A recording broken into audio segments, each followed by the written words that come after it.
اعوذ باللہ من الشیطان الرجیم، بسم اللہ الرحمن الرحیم۔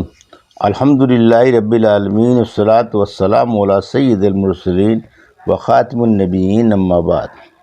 صحیح مسلم حدیث نمبر 479، اردو ترجمہ۔ محمد بن ہلال عنزی سے روایت ہے کہ ہم انس بن مالک رضی اللہ عنہ کے پاس گئے اور ثابت کی سفارش چاہی۔ ان سے ملنے کے لیے آخر ہم ان تک پہنچے۔ وہ چاشت کی نماز پڑھ رہے تھے۔ ثابت نے ہمارے لیے اجازت مانگی اندر آنے کی۔ ہم اندر گئے۔ انہوں نے ثابت کو اپنے ساتھ بٹھایا تخت پر۔ ثابت نے کہا، اے ابو حمزہ، یہ کنیت ہے انس رضی اللہ عنہ کی، تمہارے بھائی بصرہ والے چاہتے ہیں تم ان کو شفاعت کی حدیث سناؤ۔ انہوں نے کہا، ہم سے بیان کیا حضرت محمد صلی اللہ علیہ وسلم نے، جب قیامت کا دن ہوگا تو لوگ گھبرا کر ایک دوسرے کے پاس جائیں گے۔ پہلے حضرت آدم علیہ السلام کے پاس آئیں گے، کہیں گے تم اپنی اولاد کی سفارش کرو خدا کے پاس تاکہ وہ نجات دے اس آفت سے۔ وہ کہیں گے میں اس لائق نہیں، لیکن تم حضرت ابراہیم کے پاس جاؤ، وہ اللہ کے دوست ہیں۔ لوگ ان کے پاس جائیں گے، وہ کہیں گے میں اس قابل نہیں، لیکن تم حضرت موسیٰ علیہ السلام کے پاس جاؤ، کریم اللہ ہیں، یعنی اللہ نے ان سے کرام کیا بلا واسطے۔ لوگ ان کے پاس جائیں گے، وہ کہیں گے میں اس لائق نہیں، لیکن تم حضرت عیسیٰ علیہ السلام کے پاس جاؤ، وہ روح اللہ ہے اور اس کا کلمہ ہے، یعنی بن باپ کے اللہ کے حکم سے پیدا ہوئے ہیں۔ لوگ ان کے پاس جائیں گے، وہ کہیں گے میں اس لائق نہیں، لیکن تم حضرت محمد صلی اللہ علیہ وسلم کے پاس جاؤ۔ وہ سب لوگ میرے پاس آئیں گے، میں کہوں گا اچھا یہ میرا کام ہے، اور میں چلوں گا اور خدا تعالیٰ سے اجازت مانگوں گا یا باریاب ہونے کی۔ مجھے اجازت ملے گی، میں اس کے سامنے کھڑا ہوں گا اور ایسی ایسی تعریفیں اس کی بیان کروں گا جو اب میں نہیں بیان کر سکتا۔ اس وقت اللہ میرے دل میں ڈال دے گا، بعد اس کے سجدے میں گر پڑوں گا۔ آخر حکم ہوگا، اے محمد صلی اللہ علیہ وسلم، اپنا سر اٹھاؤ اور کہہ ہم سنیں گے، اور مانگ ہم دیں گے، سفارش کر ہم قبول کریں گے۔ میں عرض کروں گا، مالک میری امت میری حکم ہوگا،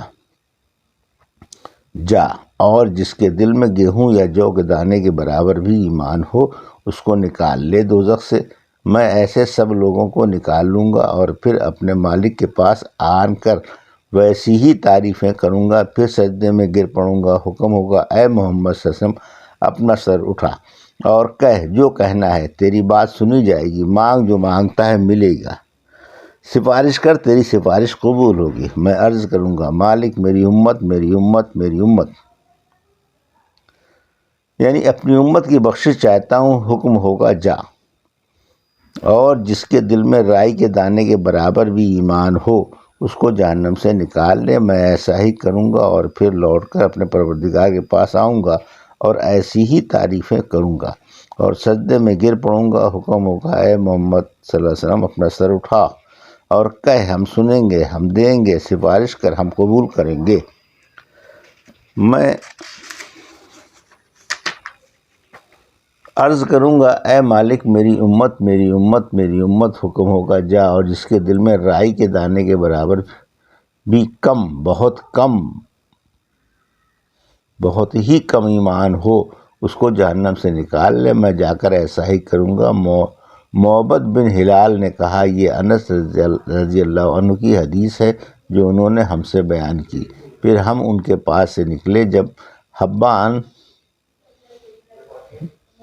جب جبان یعنی قبرستان کی بلندی پر پہنچے تو ہم نے کہا، کاش ہم حسن بصری کی طرف چلیں اور ران کو سلام کریں اور ان کو سلام کریں، اور وہ ابو خلیفہ کے گھر میں چھپے ہوئے تھے حجاج بن یوسف ظالم کے ڈر سے۔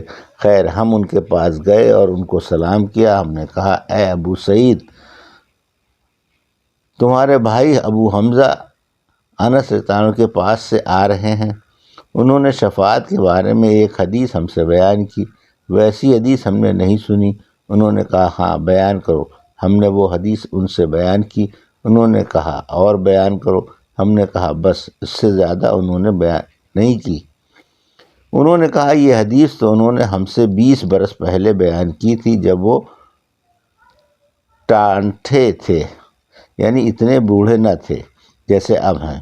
اب انہوں نے کچھ چھوڑ دیا، میں نہیں جانتا وہ بھول گئے یا تم سے بیان کرنا مناسب نہ جانا۔ ایسا نہ ہو تم بھروسہ کر بیٹھو اور نیک اعمال میں سستی کرنے لگو۔ ہم نے ان سے کہا وہ کیا ہے، ہم سے بیان کرو۔ یہ سن کر ہنسے اور کہا انسان کی پیدائش میں جلدی ہے۔ میں نے تم سے یہ قصہ اس لیے ذکر کیا تھا کہ میں تم سے بیان کروں اس ٹکڑے کو جو انس رضی اللہ عنہ نے چھوڑ دیا، یعنی تم جلدی کر کے درخواست کر بیٹھے بیان کرنے کی، اگر درخواست نہ کرتے تب بھی میں بیان کرتا۔ رسول اللہ صلی اللہ علیہ وسلم نے فرمایا میں پھر لوٹوں گا اپنے پروردگار کے پاس چوتھی بار اور اسی طرح تعریف و توصیف کروں گا، پھر سجدے میں گروں گا۔ مجھ کو حکم ہوگا اے محمد صلی اللہ علیہ وسلم سر اٹھاؤ اور کہو ہم سنیں گے، مانگو ہم دیں گے، سفارش کرو ہم قبول کریں گے۔ اس وقت میں عرض کروں گا مالک میرے مجھ کو اجازت دے اس شخص کو بھی جہنم سے نکالنے کی جس نے لا الہ الا اللہ کہا ہو، یعنی صرف توحید پر یقین رکھتا ہو۔ اللہ تعالیٰ فرمائے گا یہ تمہارا کام نہیں، لیکن قسم ہے میری عزت اور بزرگی کی اور جاہ و جلال کی، میں جہنم سے نکالوں گا اس شخص کو جس نے لا الہ الا اللہ کہا ہو۔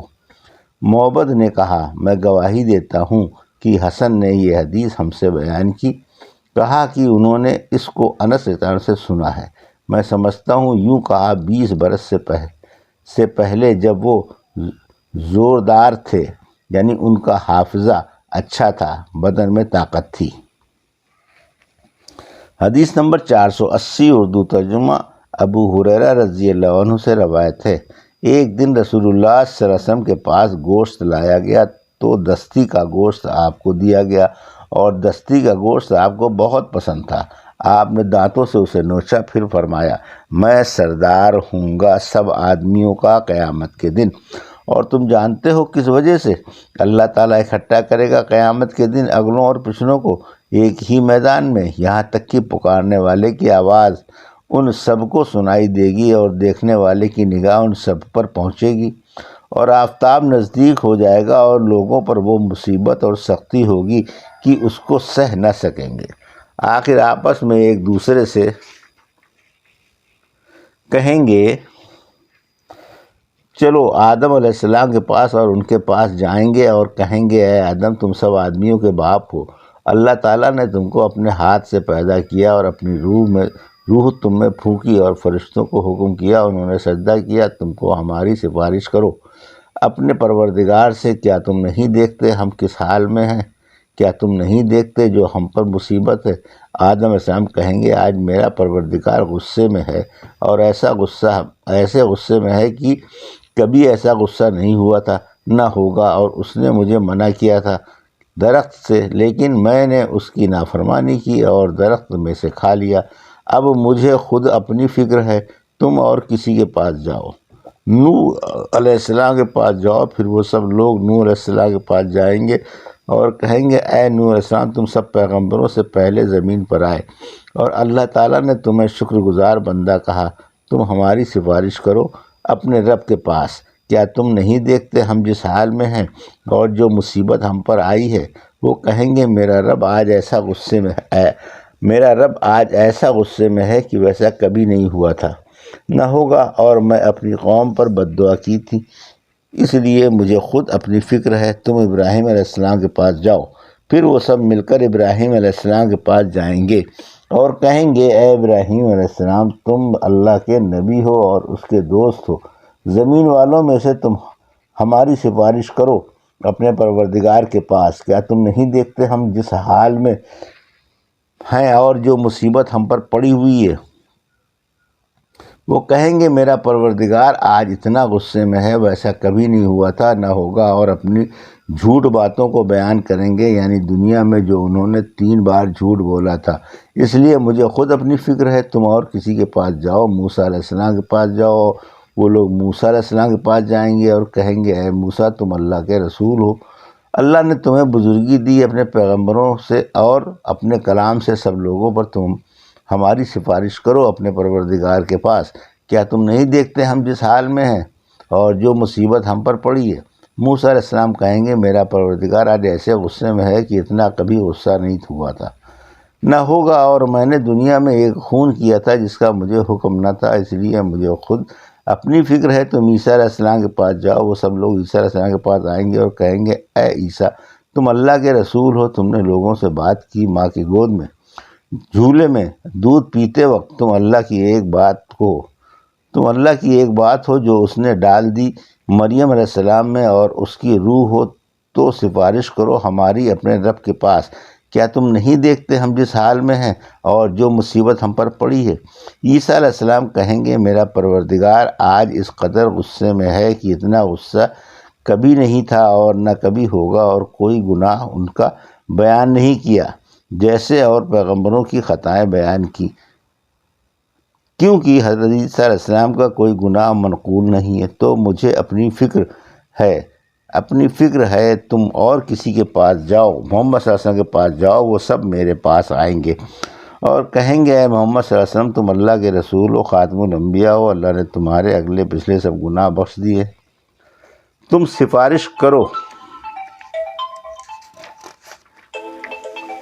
ہماری اپنے رب کے پاس۔ کیا تم ہمارا حال نہیں دیکھتے؟ ہم سب مصیبت میں ہیں۔ یہ سن کر میں چلوں گا اور عرش کے تلے آ کر اپنے پروردگار کو سجدہ کروں گا، پھر اللہ تعالیٰ میرا دل کھول دے گا اور وہ تعریفیں اپنی مجھے بتلائے گا جو مجھ سے پہلے کسی کو نہیں بتلائیں۔